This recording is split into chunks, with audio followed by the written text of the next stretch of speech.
Assalamualaikum warahmatullahi wabarakatuh.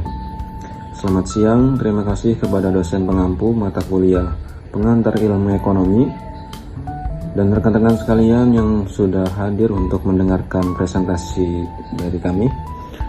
Perkenalkan, saya Musaimili selaku moderator pada presentasi kali ini. Kami dari kelompok 1 akan menyampaikan materi tentang analisis permintaan dan penawaran dinamika pasar.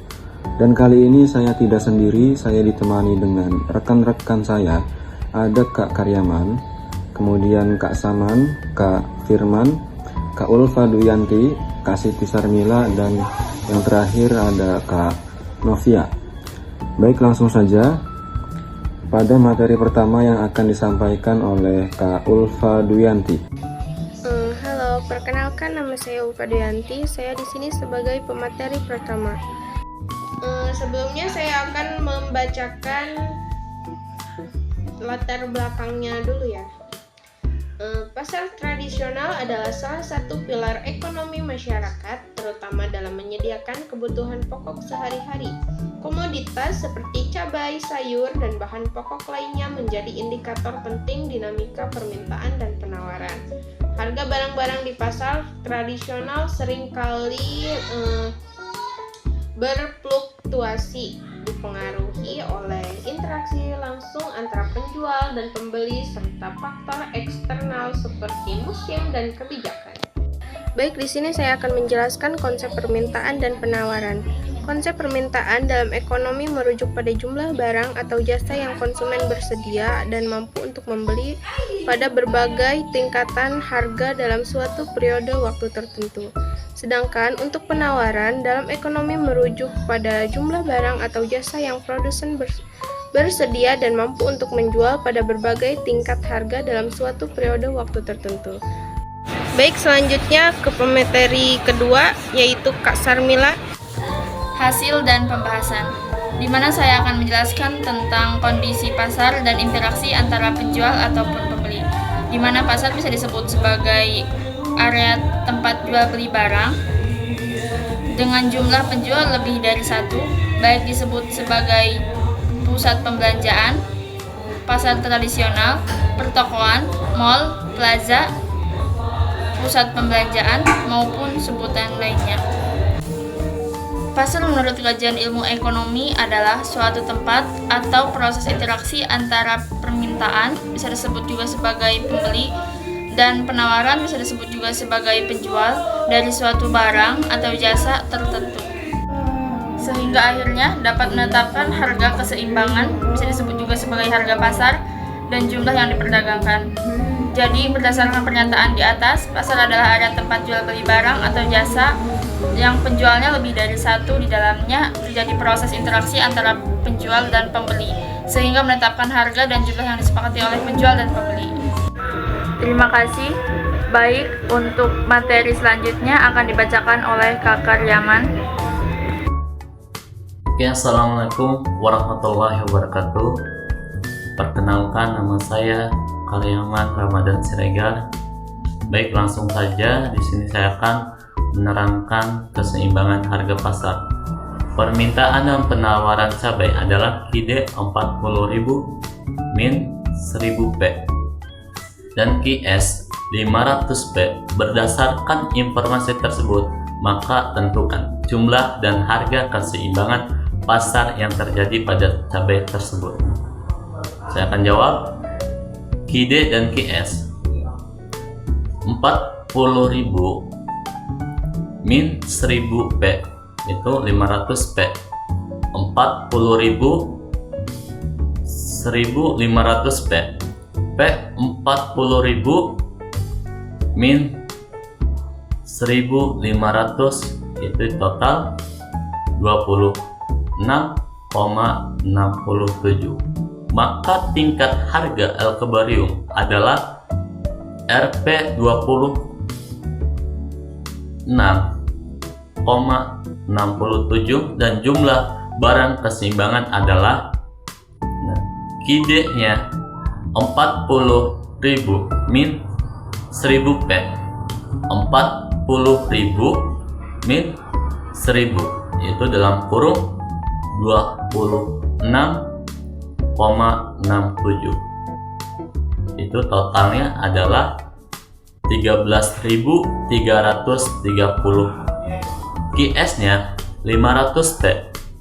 500 dalam kurung 26,67 tutup kurung. Totalnya yaitu adalah 13,335. Sekian, terima kasih. Wassalamualaikum warahmatullahi wabarakatuh. Saya akan membacakan keterangan pada materi kali ini. Berdasarkan hasil perhitungan, ditemukan adanya perbedaan kecil antara nilai kuantitas permintaan dalam kurung QD dan kuantitas penawaran dalam kurung QS saat harga keseimbangan dihitung. Nilai QD diperoleh sebesar 13,330, sedangkan QS sebesar 13,335. Perbedaan ini disebabkan oleh pembulatan harga keseimbangan dalam kurung P yang bernilai 26,67 dalam analisis ekonomi. Perbedaan kecil akibat pembulatan seperti ini wajar dan tidak mempengaruhi hasil akhir secara signifikan. Selisih sebesar 5 unit tidak mengubah kesimpulan bahwa pasar telah mencapai keseimbangan, karena dalam praktiknya pasar tradisional cenderung memiliki toleransi kecil terhadap perbedaan angka seperti ini. Oleh karena itu, nilai dan dapat dianggap setara untuk tujuan analisis keseimbangan pasar. Ya, mungkin itu saja yang dapat saya bacakan pada keterangan materi kali ini. Assalamualaikum warahmatullahi wabarakatuh. Perkenalkan, nama saya Firman Suherlan. Saya di sini akan menjelaskan apa itu permintaan 5W plus 1H. Nah, mengapa konsumen membeli di pasar tradisional?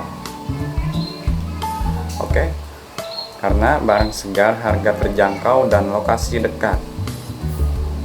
Apa barang dan jasa yang paling diamati?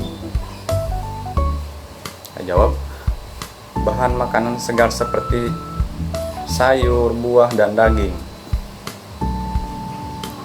Siapa pembelinya? Saya jawab, masyarakat lokal, terutama ibu rumah tangga dan pedagang kecil. Kapan permintaan meningkat? Saya jawab, pagi hari, akhir pekan, dan menjelang hari besar. Di mana barang ini dijual? Di kios atau di lapak pasar tradisional. Bagaimana barang ini dijual? Saya jawab, melalui sistem tawar-menawar antara penjual dan pembeli.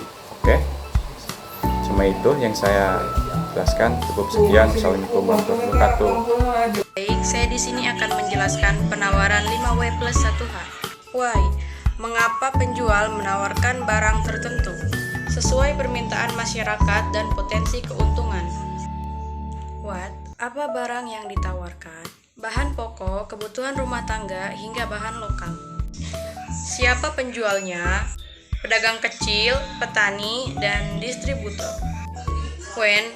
Kapan barang ditawarkan lebih banyak? Menjelang pagi atau saat permintaan meningkat.